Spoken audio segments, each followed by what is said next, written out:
আয়েশা সিদ্দিকা রাদিয়াল্লাহু আনহা বলেন,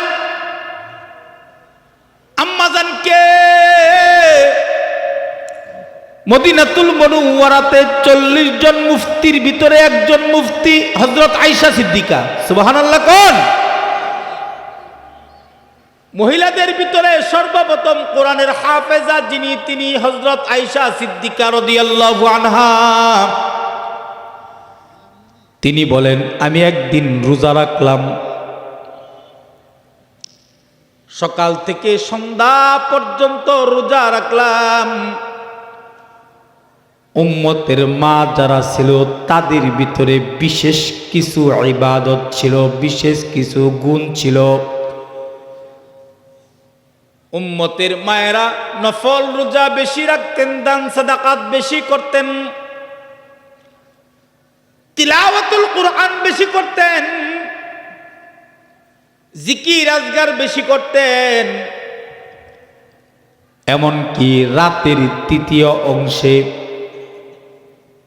উজু করে যায় নামাজে দাঁড়ায়া দাঁড়ায়া লম্বা সময় পর্যন্ত আল্লাহ পাকের কোরআনের তেলাওয়াত করতেন। সেজদার ভিতরে পড়ে চোখের পানি দিয়া সেজদার জায়গাটা ভিজাইতেন, আর কেঁদে কেঁদে আল্লাহকে বলতেন, ওগো মাশউক, ওগো আল্লাহ,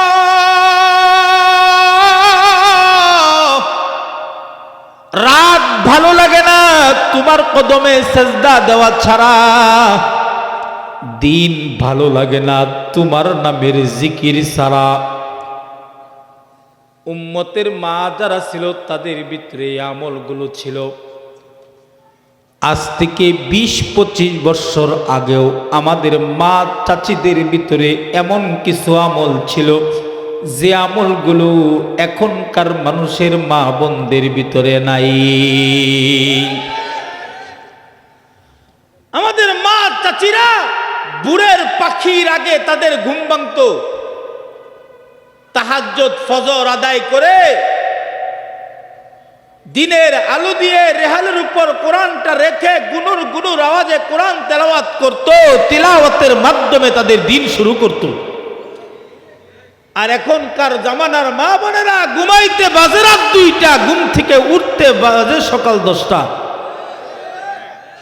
আগেরকার জামানার মা বোনদের ভিতরে হায়া লজ্জা ছিল, আত্মমর্যাদা বোধ ছিল, গয়রত ছিল। আর এখনকার জামানার মা বোনেরা কেমন নির্লজ্জ আর বেহায়া, ইবাদত বন্দেগী করবে দূরের কথা, পাতলা পোশাক পরে উড়নাবিহীন রাস্তায় এমন ভাবে চলাফেরা করে যে শরীরের অঙ্গগুলো প্রকাশ হয়ে থাকে। আরো জোরে কোন ঠিক কিনা? আরে ভাই, আমি তো বলি গাছ ভালো হলে পরে ফল ভালো, ক্ষেত ভালো হলে পরে ফসল ভালো। আজকের জামানার মা বোনদের পেট ভালো না, সন্তান ভালো হয় না। পেট ভালো হলে তো সন্তান ভালো হতো। আগে তো আহমদ শফি জন্মগ্রহণ করত, পীর সাহেব চরমরায় জন্মগ্রহণ করত, মামুনুল হক জন্মগ্রহণ করত। এখনকার জামানার মা বোনদের পেট থেকে টিকটকার জন্মগ্রহণ করে। কথা বলেন ঠিক কিনা? দুনিয়াটা যেটা যেখানে যেভাবে সাজানোর দরকার আল্লাহ সাজাইছেন।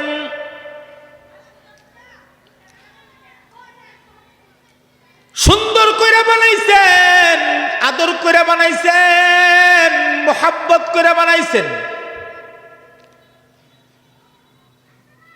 দুনিয়ার প্রত্যেকটা সৃষ্টিকে আল্লাহ মোহাব্বত করে বানাইছেন। কেননা মানুষ যদি কোনো কিছু জিনিস সে নিজ হাতে বানায়, তাহলে সেইটার ভিতরে যদি মোহাব্বত না থাকে তাহলে ওই জিনিস সুন্দর হয় না। কথা বলেন ঠিক কিনা? আল্লাহ পাক তামাম দুনিয়াটা মোহাব্বত আর ভালোবাসা দিয়া বানাইছেন। এ কারণে তো তামাম দুনিয়ার সমস্ত কুল মাখলুকাত হারদম 24 ঘন্টা আল্লাহ পাকের জিকির করে এবং আল্লাহ পাকের পবিত্রতা বর্ণনা করে।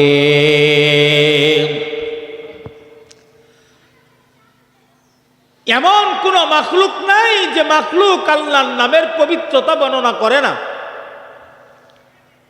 গাছের পাতাটাও আল্লাহর নামের জিকির করে, যদি বন্ধ করে দেয় তাহলে সেই পাতাটা লাল হয়ে মরে জমিনে পড়ে যায়, মানুষ ওইটারে টুকায়া চুলার ভিতরে ঢুকায়া লাকড়ি বানায় ফেলায়। একটা পিঁপড়াও যদি 1 মিনিটের জন্য জিকির বন্ধ করে দেয়, পৃথিবীতে বাঁচার অধিকার সে রাখে না, সে মারা যায়। পানিও আল্লাহর জিকির করে, জড়বস্তু আল্লাহর জিকির করে, আল্লাহ পাকের পবিত্রতা বর্ণনা করে তামাম দুনিয়ার সমস্ত মাখলুকাত। কেন করে বলে আল্লাহ মোহাব্বত করে বানাইছেন। কোরআন বলে ইউসাব্বিহু লিল্লাহি মা ফিস সামাওয়াতি ওয়া মা ফিল আরদ, সাব্বাহা লিল্লাহি মা ফিস সামাওয়াতি ওয়া মা ফিল আরদ। আসমান আর জমিনের মধ্যবর্তী জায়গায় যত মাখলুক আছে, সব মাখলুক আল্লাহর তাসবিহ পাঠ করে, আল্লাহর পবিত্রতা বর্ণনা করে, আল্লাহর নামের জিকির করে। কেন করে? মোহাব্বত করে বানাইছেন, ভালোবাসা দিয়া বানাইছেন। শুধু আল্লাহ মোহাব্বত করে বানায় নাই, পৃথিবীর প্রত্যেকটা মাখলুকের ভিতরে আল্লাহ তাআলা মোহাব্বত দান করেছেন, মায়া দান করেছেন, ভালোবাসা দান করেছেন, প্রেম প্রীতি আল্লাহ তাআলা প্রত্যেকটা মাখলুকের ভিতরে দান করেছেন। পিঁপড়ার ভিতরেও মোহাব্বত দান করেছে। কে দান করেছে? আরো জোরে বলতে হবে, বলেন কে? হাত তুলেন উপরে, 2 হাত তুলেন, 2 হাত তুলেন, সোজা করেন, নাড়াচাড়া দেন, জুড়ে চিৎকার মেরে বলেন আল্লাহু আকবার। হয় নাই? মুসলমানের কণ্ঠে আওয়াজ করে বলতে হবে, বলো আল্লাহু আকবার। আরো জোরে বলো আল্লাহু আকবার। কথা বলবেন। পৃথিবীর প্রত্যেকটা মাখলুকের ভিতরে প্রেম দান করেছে, মায়া দান করেছে, মোহাব্বত দান করেছে, ভালোবাসা দান করেছে। পিঁপড়ার ভিতরেও প্রেম আছে,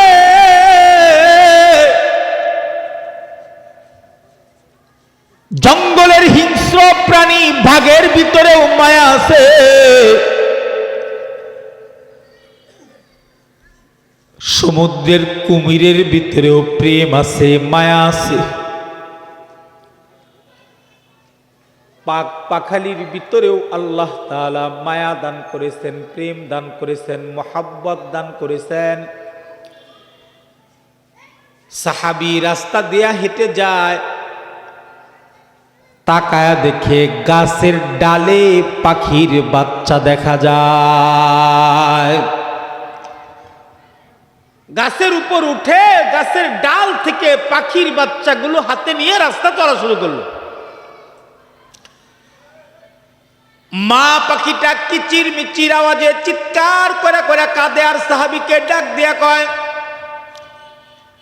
ও সাহাবী রে, আমার কলিজার টুকরা সন্তানকে তুমি কেন নিয়ে যাচ্ছ? আমার সন্তানকে নিও না, ফেরত দাও। সাহাবী পাখির বাসা বুঝে না, তবে কিচির মিচির আওয়াজে মাথার উপর দিয়া ওড়াল দেয়া যায়, আর কান্না করে করে তার বাচ্চার কথা বলে। সাহাবী রাসূলের দরবারে চলে গেছেন, পাখিটা উড়াল দিয়া রাসূলের দরবার পর্যন্ত চলে গেছে। এবার পাখিটা কিচির মিচির আওয়াজে চিৎকার করে নবীজিকে ডাক দিয়া কয়, ওগো সরকার, তাকায়া দেখেন আপনার সাহাবী আমার কলিজার টুকরা সন্তানগুলোকে নিয়ে আসছে, আপনি একটু ফেরতের ব্যবস্থা করে দেন। পাখির বাসা বড়া পূজার ক্ষমতা যোগ্যতা আল্লাহ আমার আপনার নবীকে দান করেছেন। রাসূল সাহাবীকে ডাক দিয়া কয়, সাহাবী রে, তোমার বাচ্চা যদি কেউ নিয়ে যায় তাহলে তোমার কেমন লাগবে? সাহাবী ডাক দিয়া কয়, আল্লাহর নবী, বড় খারাপ লাগবে, তুমি যে পাখির বাচ্চাগুলো নিয়ে এসেছো, এই কারণে তাকায়া দেখো মা পাখিটা কিচির মিচির আওয়াজে তার বাচ্চার জন্য কান্না করতেছে। তাড়াতাড়ি পাখির বাচ্চাগুলো পাখির কাছে ফেরত দিয়া দাও। পাখির ভিতরেও প্রেম, দয়া, মায়া, মোহাব্বত, ভালোবাসা দিয়েছেন কে? এ কারণেই তো তার সন্তানের জন্য কাঁদে, এ কারণেই তো তার সন্তানের জন্য উড়াল দিয়া দিয়া কিচির মিচির আওয়াজে চিৎকার করে। কেন করে? পাখি তার সন্তানকে মোহাব্বত করে। শুধু তাই নয়, ঘরের ভিতরে গৃহপালিত পশু মুরগির ভিতরেও আল্লাহ মোহাব্বত দান করেছেন, ভালোবাসা দান করেছেন। মুরগিটা ডিম থেকে বাচ্চাটা ফুটানোর সাথে সাথে মুরগি তার পাখা দিয়া বাচ্চাগুলো আগলায় রাখে। কথা কোন ঠিক কিনা? এই আল্লাহর ওলি, মুসোকে চুপ করে বসো, চুপ করে সুন্দর করে বসো, এলোমেলো করা যাবে না। শিয়াল কুকুর আইসা যেন পাখির বাচ্চা না নিয়ে যাইতে পারে, মুরগির বাচ্চা না নিয়ে যাইতে পারে, এ কারণে মুরগি তার পাখা দিয়া তার বাচ্চাগুলো আগলায় রাখে। বাচ্চাগুলোকে নিয়ে যখন মাঠে খাবার খাইতে যায়, গর্তের ভিতর থেকে ঠোঁট দিয়ে পোকাটা বের করে লুকমা বানায়া মুরগি তার বাচ্চার মুখে উঠায়া দেয়। আসমান থেকে একটা চিল আইসা যদি মুরগির বাচ্চার উপরে থাবা দিবার চায়, মুরগি জানে চিলের সাথে যুদ্ধ করার মতো শক্তি তার শরীরের ভিতরে নাই। এরপরেও মুরগি নিজের জীবন বাজি রেখে চিলের সাথে যুদ্ধ করে তার সন্তানকে বাঁচায়। কেন? মুরগির ভিতরেও তার সন্তানের প্রতি প্রেম, মোহাব্বত, ভালোবাসা আসমানের মালিক আল্লাহ দান করেছেন। কষ্ট হইতেছে বাবা? উদাহরণ দিচ্ছি কয়েকটা, একটু খেয়াল করেন। গোয়াল ঘরের গাভীটার ভিতরে আল্লাহ মোহাব্বত দান করেছে, প্রেম দান করেছে, মায়া দান করেছে। গাভীটা তার পেট থেকে বাচ্চাটা ভূমিষ্ঠ করার পর গাভী তার জিহ্বা দিয়া তার বাচ্চার শরীর চাটতে থাকে আর মোহাব্বত প্রকাশ করতে থাকে। সপ্তাহখানিক পর্যন্ত মালিক গাভীর উলান থেকে দুধ দহন করে না। গাভীর বাচ্চাটার যখন মনে চায় তখনই তার উলান থেকে মন মতো দুধ পান করে লয়। সপ্তাহখানিক যখন শেষ হয়ে যায় তখন গাভীর মালিক গাভীর বাচ্চাটাকে আলাদা করে দেয়, গাভীটাকেও আলাদা করে দেয়। আলাদা আলাদা রশি দিয়া মালিক গাভী এবং গাভীর বাচ্চাকে বাইন্দা রাখে। সারা রাতে গাভীর শরীর থেকে দুধ যায়া উলানের ভিতরে এমন ভাবে জমা হয়, সকালবেলা গাভীর উলানটা দুধে টইটুম্বুর হয়ে যায়। সকাল যখন হয়ে যায়, মালিক তার গাভীর উলান থেকে দুধ দহন করতে দেরি করে। এমন সময় গাভীর বাচ্চাটা রশি দিয়া বাঁধা অবস্থায় হাও মাও করে অস্পষ্ট ভাষায় চিৎকার করে করে কাঁদে। চোখের কোনা দিয়া পানিও পড়তে থাকে।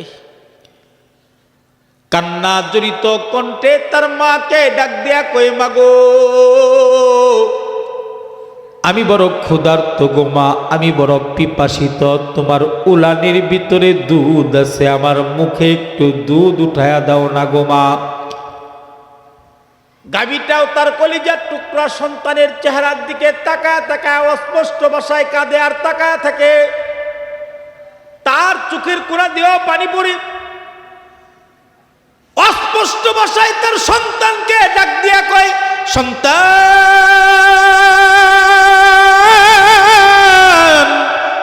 আমার উলানের ভিতরে দুধ আছে, মালিক আমারে এমন একটা রশি দিয়া বান্ধা রাখছে যে রশিটা ছিঁড়ার মতো যোগ্যতা শক্তি আমার শরীরের ভিতরে আছে। কিন্তু সন্তান, আমার একটা আসল মালিক আছে, তিনি আল্লাহ। আমার একটা আসল মালিক আছে, তিনি আল্লাহ। গাভীও মালিক চিনে, পশু পাখিরাও মালিক চিনে, আমরা মানুষ চিনি না। কথা কোন ঠিক কিনা? গাভী ডাক দিয়া কয়, সন্তান, আমার একটা আসল মালিক আছে, তিনি আল্লাহ। তিনি আমাকে ডাক দিয়ে বলেছে, গাভী রে, তোর উলানের ভিতরে দুধ কিন্তু আমি আল্লাহ দান করেছি। এটা তোর বাচ্চার জন্য দান করি নাই, আমার বান্দার জন্য দান করেছি। আর জোরে কন্যা সুবহানাল্লাহ। তোর উলানের ভিতরে দুধ আছে, এই দুধটা আমি তোর বাচ্চার লেগে দেই নাই, আমার বান্দার লেগে দিছি। আমার বান্দা যতক্ষণ না পর্যন্ত তোর উলান থেকে দুধ দহন না করবে, ততক্ষণ পর্যন্ত তুই তোর বাচ্চার মুখে দুধ উঠায়া দিতে পারবি না। আমার বান্দা আগে তোর উলানের দুধ পান করবে, তারপর তোর বাচ্চা তোর উলান থেকে দুধ পান করবে। গাভীটা অস্পষ্ট ভাষায় তার সন্তানকে চোখের ভাষায় বুঝায়, ওরে সন্তান,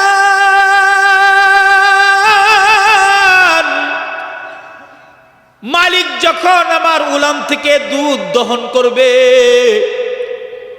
আমি আমার উলানের সবটুকু দুধ আমার মালিককে দিব না। কিছু দুধ আমি আমার উলানের উপরের অংশে রেখে দিব। মালিক যখন রশিটা ছেড়ে দিবে, দৌড়ায় আইসা আমার উলানের নিচের অংশে তোর মুখটা লাগাবি আর উপরের দিকে এমন একটা ধাক্কা দিবি, বন্ধ দরজা খুলে যাবে। তোর জন্য রেখে দেওয়া দুধটা তোর ভিতরে ঢুকে যাবে, তোর পেট ভরে যাবে। সন্তান, জানোসনি কেননি? আমি যে মা, আমি তোকে ভালোবাসি। আল্লাহু আকবার জুড়ে বলে। গাভীর ভিতরেও আল্লাহ মহব্বত দান করেছেন, প্রেম দান করেছেন, ভালোবাসা দান করেছেন। ও ভাই, পৃথিবীর হাইওয়ান জানোয়ারকে যদি আল্লাহ মহব্বত ভালোবাসা দান করে থাকে, মানুষ কি কি দেয় নাই? আরে কথা কন। পৃথিবীর কুল মাখলুকাতকে যদি আল্লাহ প্রেম দান করে থাকে, মহব্বত ভালোবাসা প্রীতি দান করে থাকে, তাহলে মানুষকে বুঝি আল্লাহ এই মহব্বতটা দেয় নাই? বলে হাত দিছে, বেশি দিছে। সুবহানাল্লাহ কন। মানুষের ভিতরেও মায়া, প্রেম, ভালোবাসা, মহব্বত আল্লাহ দান করেছে। এ কারণেই তো মা বাবা তার সন্তানকে মহব্বত করে, ভাই ভাইকে মহব্বত করে, উস্তাদ ছাত্রকে মহব্বত করে, পীর মুরিদকে মহব্বত করে, স্বামী তার স্ত্রীকে মহব্বত করে, প্রতিবেশী প্রতিবেশীকে মহব্বত করে। কেন করে? এই মহব্বতটা আল্লাহ তাআলা তার বান্দাদেরকে দান করেছেন। কাউকে বেশি দিছেন, কাউকে কম দিছেন। যাদেরকে বেশি দিছেন তারা যদি একটা প্রাণীও মইরা যায়, একটা বিড়ালও মইরা গেলেও তার কাছে আফসোস লাগে, আরে মারা গেল, মায়া লাগে। একটা মুরগিও যদি মারা যায় তাহলে যাদেরকে আল্লাহ মোহাব্বত বেশি দিছেন তাদের ভিতরে আহ বের হয়ে যায়, আহারে মুরগিটা মরে গেল গা, মায়া লাগে। আবার কিছু মানুষকে মোহাব্বত কম দিছেন, দয়া মায়া কম দিছেন, আবার কাউকে একেবারেই কম দিছেন। যাদেরকে কম দিছেন তারা মানুষ হত্যা করে, মানুষকে খুন করে, চুরি করে, ডাকাতি করে, মায়া লাগে না। যার মন চায় তার মাল আত্মসাৎ করে, মায়া লাগে না। দিবালোকে মানুষের সামনে গুলি দিয়ে মাথার খুলি উড়ায় দেয়, তার কাছে মায়া লাগে না, কেননা তার ভিতরে মায়া মোহাব্বত নাই। কথা বলেন ঠিক কিনা? জমিনের ভিতরে কিছু কুলাঙ্গার আছে, যে কুলাঙ্গার গুলো মানুষরূপী শয়তান, তাদের ভিতরে দয়া মায়া নাই। এ কারণে তারা দিন দুপুরে মানুষ হত্যা করে। কথা বলেন ঠিক কিনা? দিন দুপুরে করে। আবরার ফাহাদ সহকারে ইস্কনের বিরুদ্ধে যে উকিল কলম ধরেছিল, চিটাগাংয়ের সেই রাস্তার মোড়ে জনসম্মুখে ইস্কনের সন্ত্রাসীরা মুসলমানের একজন উকিলকে গলা কেটে জবাই করেছে, আজও বিচার হয় নাই। কথা বলেন ঠিক কিনা? আবরার ফাহাদকে হত্যা করেছে, আজও বিচার হয় নাই। কিছুদিন আগে তো এমন একটা বিপ্লব ঘটেছে, হাদির মতো একজন ইমান দীপ্ত যুবককে দিনের বেলায় দিবালুকে প্রকাশ্যে গুলি করেছে, এখনো বিচার হয় নাই। বিচার করতে হবে, বিচার করতে হবে। আমরা হাদির মতো আর কোন যুবককে হারাতে চাই না। আমরা হাদির মতো এমন ইমানদারদের বিদায় আর দেখতে চাই না। হাদির হত্যাকারীকে যেখানে পাবেন সেখান থেকে ধরে আনবেন, মতিঝিলের 4 রাস্তার মোড়ে ফাঁসির কাস্টে ঝুলিয়ে 18 কোটি মানুষকে দেখিয়ে দিতে হবে হাদি হত্যার বিচার চাই, হাদি হত্যার বিচার চাই, হাদি হত্যার বিচার চাই। ঠিক ঠিক আওয়াজ করে বলেন। কেন মারছে? মায়া নাই, মোহাব্বত নাই, প্রেম নাই, দরদ নাই। মুহতারাম হাজিরিন, একটু ভালো করে খেয়াল করবেন। মানুষকে আল্লাহ মোহাব্বত দান করেছেন।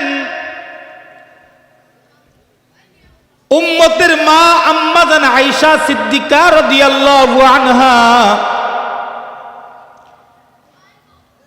আম্মা জানের গল্প শোনাইতেছি। কষ্ট হইতেছে না তো নাকি? হ্যাঁ, আম্মা জান আয়েশা সিদ্দিকা রাদিয়াল্লাহু আনহার বর্ণনা শুনাই। আম্মা জান আয়েশা সিদ্দিকা রাদিয়াল্লাহু আনহা বলেন, আম্মা জানকে মদিনাতুল মুনাওয়ারাতে 40 জন মুফতির ভিতরে একজন মুফতি হযরত আয়েশা সিদ্দিকা। সুবহানাল্লাহ কোন? মহিলাদের ভিতরে সর্বপ্রথম কোরআনের হাফেজা যিনি, তিনি হযরত আয়েশা সিদ্দিকা রাদিয়াল্লাহু আনহা। তিনি বলেন, আমি একদিন রোজা রাখলাম, সকাল থেকে সন্ধ্যা পর্যন্ত রোজা রাখলাম। উম্মতের মা যারা ছিল তাদের ভিতরে বিশেষ কিছু ইবাদত ছিল, বিশেষ কিছু গুণ ছিল। উম্মতের মায়েরা নফল রোজা বেশি রাখতেন, দান সাদাকাত বেশি করতেন, তিলাওয়াতুল কুরআন বেশি করতেন, জিকির আজগার বেশি করতেন। এমনকি রাতের 3য় অংশে উজু করে যায় নামাজে দাঁড়ায় দাঁড়ায় লম্বা সময় পর্যন্ত আল্লাহ পাকের কোরআনের তেলাওয়াত করতেন। সেজদার ভিতরে পড়ে চোখের পানি দিয়া সেজদার জায়গাটা ভিজাইতেন। আর কেঁদে কেঁদে আল্লাহকে বলতেন, ওগো মাসুক, ওগো আল্লাহ,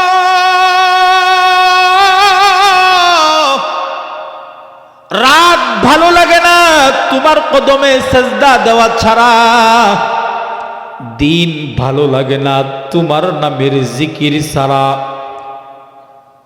উম্মতের মা যারা ছিল তাদের ভিতরে আমলগুলো ছিল। আজ থেকে ২০-২৫ বছর আগেও আমাদের মা চাচিদের ভিতরে এমন কিছু আমল ছিল যে আমলগুলো এখনকার মানুষের মা বোনদের ভিতরে নাই। আমাদের মা চাচিরা বুড়ের পাখির আগে তাদের ঘুম ভাঙতো, তাহাজ্জুদ ফজর আদায় করে দিনের আলো দিয়ে রেহালের উপর কোরআনটা রেখে গুনুর গুনুর আওয়াজে কোরআন তেলাওয়াত করত, তিলাওয়াতের মাধ্যমে তাদের দিন শুরু করত।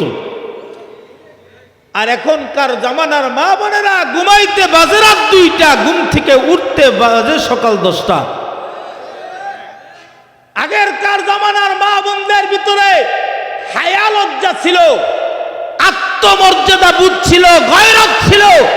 আর এখনকার জামানার মা বোনেরা কেমন নির্লজ্জ আর বেহায়া, ইবাদত বন্দেগী করবে দূরের কথা, পাতলা পোশাক পরে উড়নাবিহীন রাস্তায় এমন ভাবে চলাফেরা করে যে শরীরের অঙ্গগুলো প্রকাশ হয়ে থাকে। আরো জোরে কোন ঠিক কিনা? আরে ভাই, আমি তো বলি গাছ ভালো হলে পরে ফল ভালো, ক্ষেত ভালো হলে পরে ফসল ভালো। আজকের জামানার মা বোনদের পেট ভালো না, সন্তান ভালো হয় না। পেট ভালো হলে তো সন্তান ভালো হতো। আগে তো আহমদ শফি জন্মগ্রহণ করত, পীর সাহেব চরমরায় জন্মগ্রহণ করত, মামুনুল হক জন্মগ্রহণ করত। এখনকার জামানার মা বোনদের পেট থেকে টিকটকার জন্মগ্রহণ করে। কথা বলেন ঠিক কিনা? কেন? বলে পেট নষ্ট হয়ে গেছে, পেট ভালো না। কথা কন? এখনকার জামানার মা বোনেরা ছেলেদেরকে দেখলে পরে উন্না ঠিক করে। আরে বাবা কি হয়েছে, এনে কি হয়েছে, একবার উপরে তুলে একবার নিচে নামে, আজই ভালো। আর রং ডং দেখলে তো পরে যুবকদের মাথা নষ্ট। মা বোনদের চরিত্র এখন পানির মতো হয়ে গেছে। মা বোনদের চরিত্র এখন এমন সস্তা হয়ে গেছে যে যেখানে সেখানে তার ইজ্জত বিক্রি হয়। আর আগের জামানার মা বোনেরা রাস্তা দিয়ে হাঁটতো তো পর পুরুষ চোখের সামনে পড়ে কাপড়ের উপরের অংশে দিয়া নিজের চেহারাকে এমন ভাবে আবৃত কইরা দাঁড়াইতো মনে হয় কলা গাছ দাঁড়ায় আছে। কথা কন ঠিক কিনা?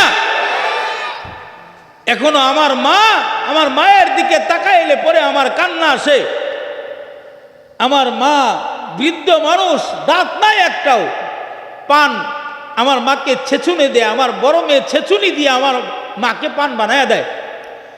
তা আমার মাকে আজ পর্যন্ত কোনোদিন দেখি নাই ফজরের আগে ডেকে তুলতে হয়েছে। আমার বাবাকেও দেখি নাই, তারা ফজরের আগে ঘুম থেকে উঠে গোটা বাড়ি সজাগ করে। নাতি টাতি যা আছে, ছেলের বউ সবাই ডেকে তুলে, উঠো, কত ঘুমায় থাকবা, ঘর কি কবরস্থান বানাইবা?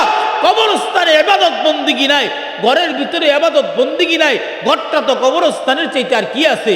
সুতরাং তাড়াতাড়ি উঠো, আল্লাহর কদমে সিজদা দিয়ে ঘরটাকে পবিত্র করো। সুবহানাল্লাহ কোন? উম্মতের মা যারা ছিলেন তাদের ভিতরে এই গুণগুলো ছিল। কিছু কিছু মা বোনদের ভিতরে এই গুণগুলো পাওয়া যায়। যাদের ভিতরে গুণ নাই তাদের পেট থেকে আবুল সরকারের মতো কুলাঙ্গার জন্ম নেয়, ডক্টর ইমরানী সরকারের মতো কুলাঙ্গার জন্ম নেয়, আসাদ নূরের মতো কুলাঙ্গার জন্ম নেয়। কথা কন? মা বোন যদি ভালো হয়ে যেত, মা বোনের চরিত্র যদি ভালো হয়ে যেত, ওই পেট থেকে ভালো মানুষ জন্মগ্রহণ করত। মা খারাপ তো সন্তান খারাপ। এ কারণে আবুল সরকারের মতো কুলাঙ্গার যে কুলাঙ্গার আল্লাহর পবিত্র নামকে নিয়ে কটূক্তি করেছে। আল্লাহ তো ওই সত্তা, যে সত্তা সাত আসমান বানিয়েছেন, যে সত্তা সাত জমিন বানিয়েছেন, সেই পবিত্র সত্তাকে নিয়ে তার জিহ্বা দিয়ে কটূক্তি করার কারণে আসমান আর জমিনের ভিতরে বেঁচে থাকার অধিকার হারিয়ে ফেলেছে। কথা বলেন ঠিক না বেঠিক, জোরে বলেন। সুতরাং আমাদের বক্তব্য হলো, আবুল সরকারের মতো কুলাঙ্গারকে জেলখানায় আবদ্ধ করলে চলবে না। 18 কোটি মানুষের সামনে ফাঁসির কাস্টে ঝুলিয়ে তার বিচার করতে হবে। কেননা এক কুলাঙ্গার আবুল সরকার যদি ঠিক হয়ে যায়, বাকিগুলো এমনি ঠিক হয়ে যাবে। আরো জোরে কোন ঠিক কিনা, জোরে বলেন। চেলাপেলারা এমনি টাইট হয়ে যাবে, সাইজ হয়ে যাবে। আম্মা জান আয়েশা সিদ্দিকা রাদিয়াল্লাহু আনহা বলেন, সারাদিন রোজা রাখলাম, ইফতারের আগ মুহূর্তে দস্তরখানা বিছিয়ে 3 খেজুর নিয়ে ইফতার করতে বসলাম।